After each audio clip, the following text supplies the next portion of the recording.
Assalamualaikum warahmatullahi wabarakatuh. Halo semuanya, perkenalkan nama saya Wenang Dewantara Risang Adil dengan NIM 201311063 dari kelas 2B program studi D3 Teknik Elektronika Politeknik Negeri Bandung. Pada kesempatan kali ini saya akan menjelaskan dan mendemonstrasikan alat yang sudah saya buat pada proyek mandiri sistem kendali lanjut yang bernama proses pengering sepatu dengan metode kendali PID. Penasaran bagaimana cara kerja alat ini? Yuk simak videonya. Indonesia merupakan negara yang termasuk ke dalam negara tropis, yaitu memiliki dua musim hujan dan musim kemarau. Musim hujan yang berlangsung di Indonesia kurang lebih berlangsung selama setengah tahun, ditambah lagi adanya musim pancaroba yang membuat iklim tidak menentu. Dengan lamanya musim hujan yang berlangsung, sinar matahari lebih sulit didapat.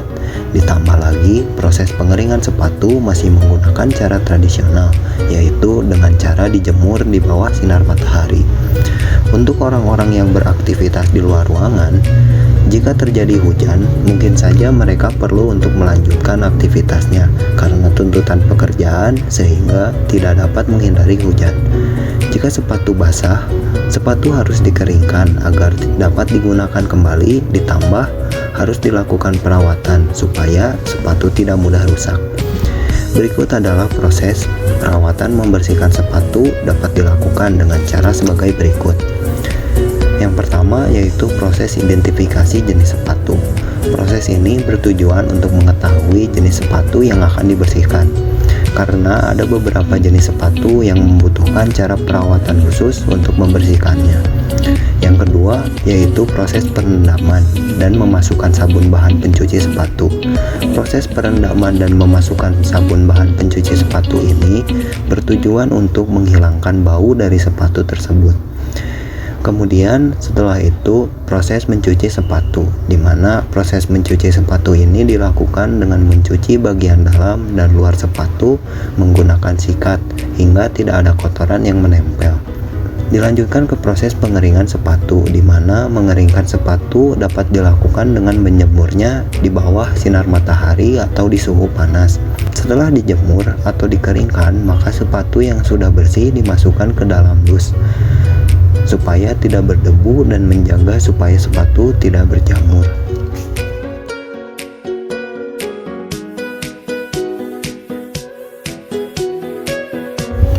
Pada tahap proses mengeringkan sepatu, supaya proses pengeringan sepatu kering sempurna dan tidak bau, maka harus dilakukan dengan cara menjemurnya di bawah sinar matahari.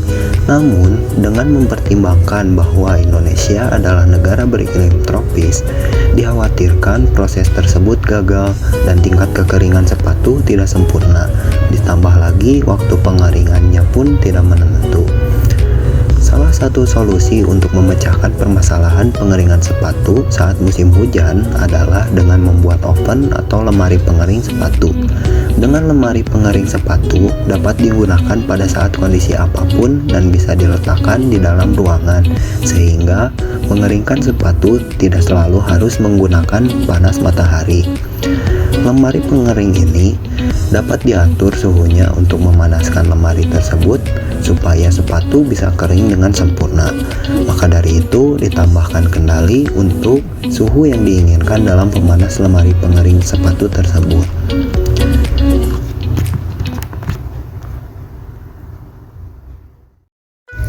Selanjutnya yaitu konsep dan cara kerja alat pengering sepatu ini.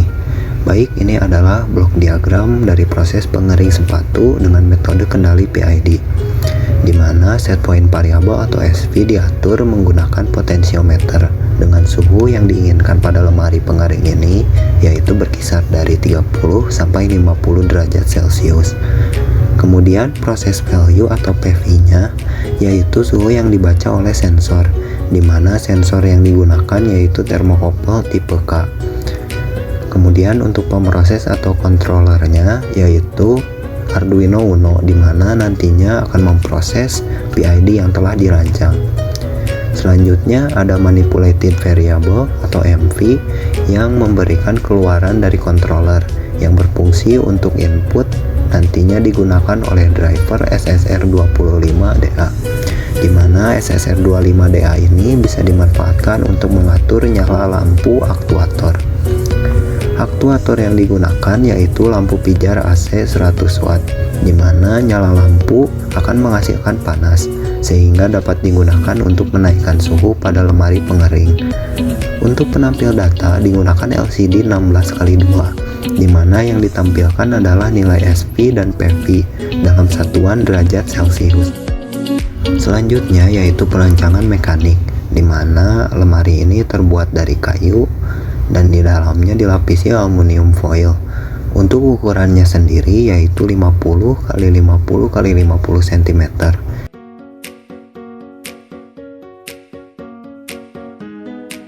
Berikut adalah realisasi perancangan mekaniknya. Baik, dilanjutkan dengan perancangan elektronik menggunakan aplikasi Proteus.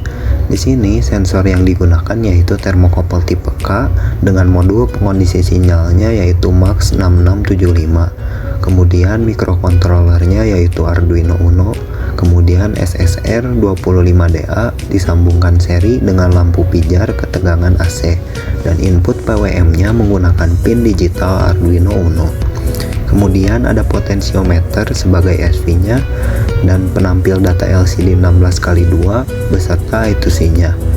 Berikut adalah realisasi perancangan elektroniknya. Setelah melakukan perancangan elektronik, sensor, controller, aktuator, driver, dan komponen lain yang digunakan harus diuji terlebih dahulu kondisinya.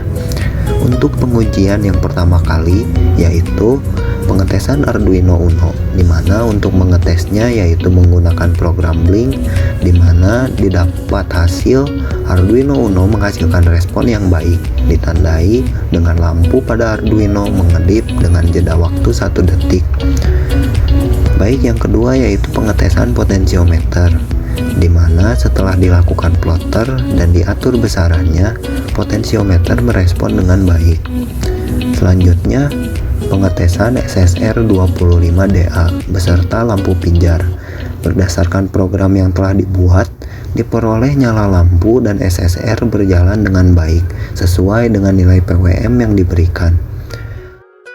Selanjutnya yaitu pengetesan LCD I2C. Karena LCD-nya menggunakan I2C, maka harus mengetahui alamat I2C yang digunakan. Setelah dimasukkan program pengetesan LCD, diperoleh bahwa LCD berjalan dengan baik. Terakhir yaitu pengetesan sensor thermocouple tipe K, di mana pada pembacaan plotter suhu ruangan didapatkan respon seperti berikut. Dapat dilihat bahwa masih ada noise pada pembacaan sensor tersebut. Oleh karena itu dilakukan filter supaya pembacaan suhunya lebih bagus. Setelah dilakukan filter, didapat nilai frekuensi cutoff 1 dekadenya yaitu sebesar 9,99. Dapat dilihat respon dan besar nilai cutoff 1 dekadenya setelah difilter seperti berikut. Setelah melakukan uji komponen, dapat disimpulkan bahwa masing-masing komponen dalam kondisi baik. Selanjutnya kita masuk ke tahap desain kendali dengan Zigernico 1 atau ZN1. Berikut adalah flowchart dan program desain kendali Zigernico 1.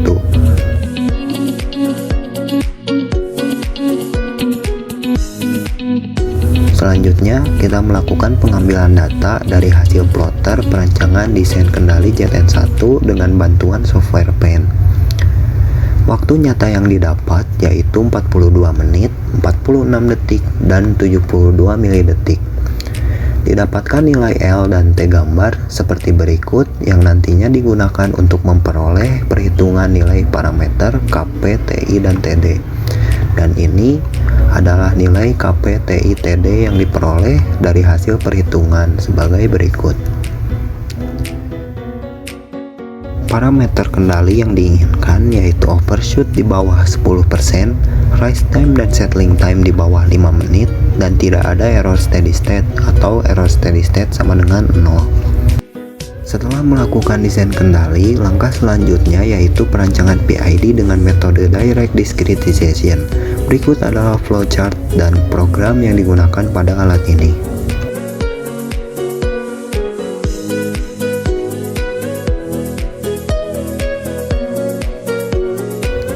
Berikut adalah hasil awal dari proses perancangan PID direct discretization menggunakan parameter desain kendali ZN1 yang didapat sebelumnya. Berdasarkan hasil plotter, dapat dilakukan analisis dengan bantuan aplikasi Paint. Diperoleh bahwa hasil realisasi respon awal menggunakan ZN1 ini didapatkan bahwa respon tersebut belum memenuhi nilai yang diharapkan, di mana masih ada nilai error sebesar 17 derajat Celcius, rise time dan settling time melebihi 5 menit. Maka dari itu diperlukan tuning parameter KP, TI, TD supaya respon memenuhi kriteria nilai yang diinginkan. Tuning pertama yaitu menaikkan nilai KP, di mana diperoleh gambar respon seperti berikut. Dengan hasil overshoot di bawah 10% yaitu sebesar 2,3%, namun masih ada error sebesar 4 derajat Celcius. Rise time dan settling time-nya pun masih melebihi 5 menit. Maka dari itu dilakukan tuning parameter KP-TI-TD yang kedua. Tuning kedua yaitu menurunkan nilai TI, di mana diperoleh gambar respon yang sudah mendekati nilai yang diinginkan seperti berikut. Hasilnya yaitu overshoot di bawah 10% yaitu sebesar 1,65%, rise time dan settling time-nya di bawah 5 menit, namun masih terdapat error sebesar 1,1 derajat Celcius. Maka dari itu diperlukan tuning akhir supaya nilainya memenuhi yang kita inginkan dan responnya lebih baik dari sebelumnya. Tuning akhir yaitu menurunkan nilai TI-nya sedikit, di mana diperoleh gambar respon yang lebih baik dari sebelumnya dengan perolehan data bahwa persentase overshoot dari 28 derajat Celcius sampai 50 derajat Celcius adalah sebesar 0%. Nilai error steady state dari respon ini adalah 0 derajat Celcius. Rise time suhu dari 28 derajat Celcius sampai 50 derajat Celcius adalah 3 menit 55 detik dengan standar 0 sampai dengan 100%. Settling time suhu dari 28 derajat Celcius sampai 50 derajat Celcius adalah 4 menit 20 detik dengan standar 2%. Agar dapat mengetahui kendali PID ini berjalan dengan baik, maka dilakukan pengujian gangguan terhadap lemari pengering sepatu ini, di mana gangguan yang diberikan yaitu dengan membuka pintu lemari pengering dan menggunakan kipas untuk memberikan udara masuk ke dalam lemari pengering. Baik, ini adalah gambar respon pada saat diberikan gangguan. Bagian A yaitu respon saat dalam kondisi steady state terhadap SP atau dalam kondisi normal. Kemudian pada saat kondisi B, respon diberikan gangguan yang dapat dikompensasi. Pada saat di bagian C yaitu gangguan melebihi kapasitas kendali. Dan di bagian D yaitu kondisi respon kembali mempertahankan steady state-nya. Hasil dari pemberian uji gangguan ini yaitu kendali dapat menyesuaikan kembali terhadap SP yang diberikan pada saat diberi gangguan berupa membuka pintu lemari pengering. Tetapi pada saat ditambahkan kipas angin yang mengarah ke dalam lemari, kendali tidak sanggup untuk mempertahankan suhu yang diberikan karena melebihi kapasitas kendali, sehingga suhu pada lemari akan turun.